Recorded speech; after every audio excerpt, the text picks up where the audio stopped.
Manga Bay Data Studio is the way that we're going to scale up our data journalism. It exists to bridge the divide between environmental science and action. It's a platform for journalists to find all of these different wonderful environmental data resources and to be able to create very easily data visualizations to add context to their stories.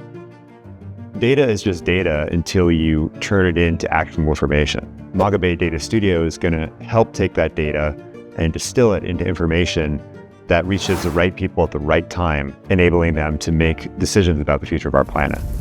It's completely open, it's free, it's accessible. It's not just for journalists. General audience, society, policymakers, and governments can access this data. And this is what we need in today's nature and climate crisis.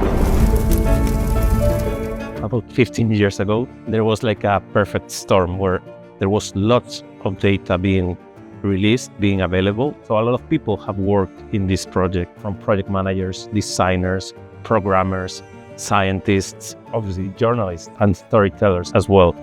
There's been an explosion in new technologies that enable environmental storytelling, from satellites to sensors to bioacoustic monitors. It's incredibly challenging to know the programs and the software, the file types and the science. So working with an interdisciplinary team is absolutely vital because journalists bring the skills of story, but technologists, researchers, scientists, they can bring credible evidence from novel sources in ways that have never been done before.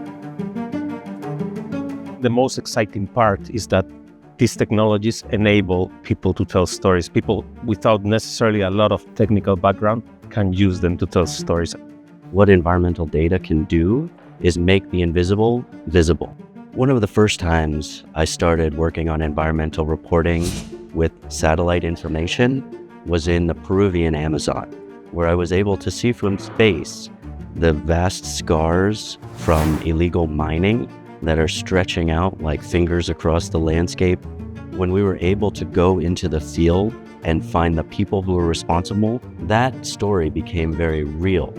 And the abstractness of the data itself was distilled into something that was understandable for the general audience. And that audience included law enforcement and policymakers who could take action when they had that information to stop the damage before it was irreversible. Es posible verlo a través de los mapas, es posible verlo a través de los datos. Yo creo que eso ha sido fundamental para nosotros, periodistas, para entender mejor la realidad que vamos a cubrir.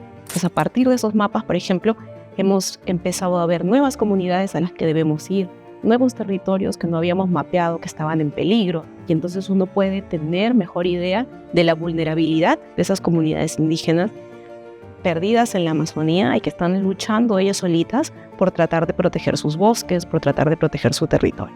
Manga Bay works with a global network of environmental reporters. The reason why we do that is because the people who live closest to environmental change are able to tell us what's happening on the ground with reality at the forefront. We need support is to engage with more journalists at the local level in order to integrate these novel sources of evidence that are being created by the scientific and technological community. Every environmental story is tied to a community, an ecosystem, a piece of land. But at the same time, it has implications for what happens all around the world. We combine the right data, right information, we convert all this storytelling into accessible, usable information. With the availability of satellite data, we no longer have ignorance as an excuse for not taking action.